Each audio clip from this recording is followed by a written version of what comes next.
आज की कहानी है अली बाबा 40 चोर। सालों पहले फारस देश में अली बाबा और कासिम नाम के दो भाई रहते थे। पिता की मृत्यु के बाद से दोनों भाई मिलकर अपने पिता का व्यापार संभालते थे। बड़ा भाई कासिम बहुत लालची था। उसने धोखे से पूरा व्यापार हथियाकर अली बाबा को घर से निकाल दिया। इसके बाद अली बाबा किसी बस्ती में जाकर अपनी पत्नी के साथ झोपड़ी में गरीबी की जिंदगी व्यतीत करने लगा। वह रोजाना जंगल जाकर लकड़ियां काटकर लाता और बाजार में उन्हें बेचकर जैसे कैसे घर का गुजारा चलाता था। एक दिन अली बाबा ने जंगल में लकड़ी काटते समय 40 घुड़सवार को वहां आते हुए देखा। सभी घुड़सवार के पास धन की पोटली और खंजर थे। यह देखकर वह समझ गया था कि ये सभी चोर हैं। अली बाबा एक पेड़ के पीछे छिपकर उन्हें देखने लगा। तभी सभी घुड़सवार एक पहाड़ के पास जाकर खड़े हो गए। तभी चोरों के सरदार ने पहाड़ी के सामने खड़े होकर बोला, खुल जा सिम सिम। इसके बाद पहाड़ में से एक गुफा का दरवाजा खुला। सारे घुड़सवार उस गुफा के अंदर चले गए। अंदर जाकर उन्होंने बोला, बंद हो जा सिम सिम, और गुफा का द्वार बंद हो गया। यह देख अली बाबा दंग रह गया। कुछ देर बाद वो दरवाजा फिर से खुला और उसमें से वो सभी घुड़सवार निकले और वहां से रवाना हो गए। अली बाबा यह जानने को बेताब हो गया कि आखिर इस गुफा में क्या है और वो सब यहाँ क्या कर रहे थे। इसके बाद उसने गुफा में जाने का फैसला किया। वह उस पहाड़ के सामने गया और बार बार चोरों के सरदार के शब्द बोलने लगा, खुल जा सिम सिम, खुल जा सिम सिम। गुफा का दरवाजा खुल गया। अली बाबा गुफा के अंदर गया और उसने देखा कि वहाँ सोने की गिन्नियाँ, अशफियाँ, गहने आदि रखे थे। चारों तरफ खजाना ही खजाना था। यह सब देखकर उसकी खुशी का ठिकाना नहीं था। उसे मालूम हो गया था कि वो चोर सारा चोरी का सामान यहाँ आकर छुपाते हैं। अली बाबा ने वहाँ से एक पोटली में सोने की अशफियाँ भरी और घर चला आया। घर जाकर अली बाबा ने इस पूरे किस्से के बारे में अपनी पत्नी को बताया। एक साथ इतनी सारी अशफियाँ देखकर उसकी पत्नी हैरान रह गई और अशफियों को गिनने बैठ गई। तभी अली बाबा ने बोला कि ये इतनी अशफियाँ हैं कि इन्हें गिनते गिनते रात हो जाएगी। मैं गड्ढा खोदकर इन्हें छुपा देता हूँ, जिससे किसी को भी हम पर शक न हो। अली बाबा की पत्नी बोली, मैं इनकी गिनती नहीं कर सकती हूँ, लेकिन अंदाजे के लिए इन्हें तोल तो सकती हूँ। अली बाबी की पत्नी भागती हुई कासिम के घर गई और उसकी पत्नी से गेहूं को तोलने के लिए तराजू मांगने लगी। यह देखकर कासिम की पत्नी को उस पर शक हुआ। उसने सोचा कि इन गरीब लोगों के पास अचानक उनके पास इतना अनाज कैसे आया। वो अंदर गई और तराजू के नीचे गोंद लगाकर लाए और उसे दे दिया। रात को अली बाबा की बीवी ने सारी अशफियों को तोला और तड़के सुबह उनका तराजू लौटा आई। कासिम की पत्नी ने तराजू को उल्टा करके देखा तो उस पर सोने की एक अशर्फी चिपकी हुई थी। उसने यह बात अपने पति को बताई। कासिम और उसकी पत्नी यह जानकर जलभून गए। दोनों को रात भर नींद नहीं आई। सुबह होते ही कासिम अली बाबा के घर गया और उससे धन का स्रोत पूछने लगा।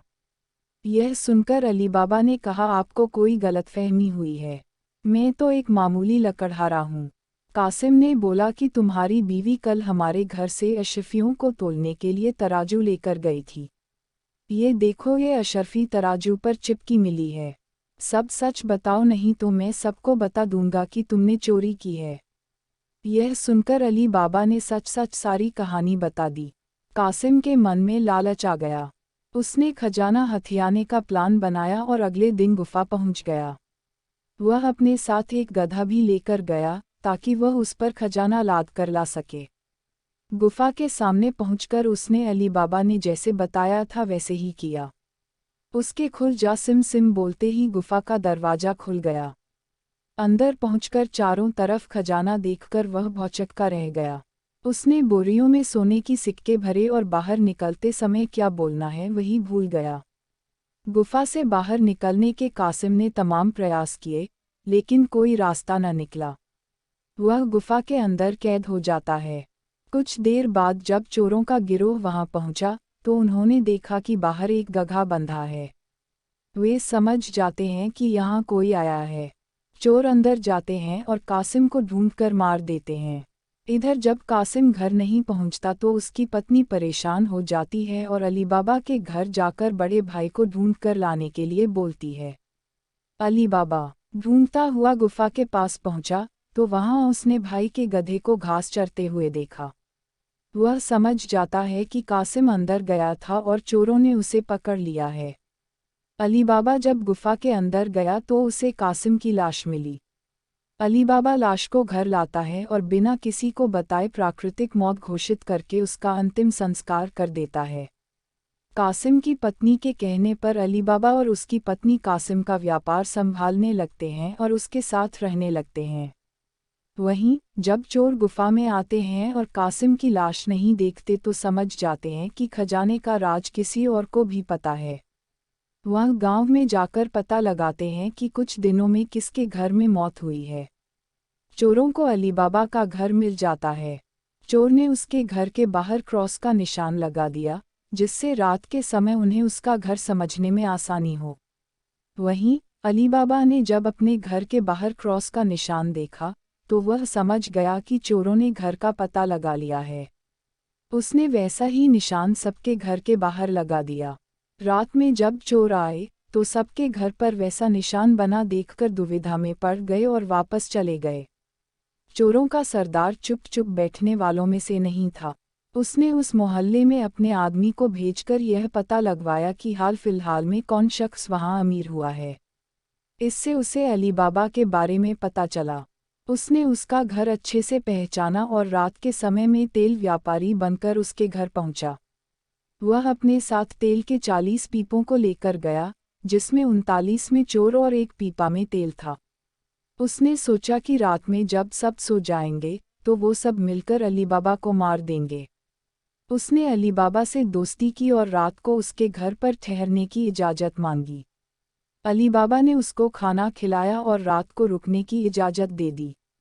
अली बाबा की पत्नी को तेल के व्यापारी पर शक हुआ।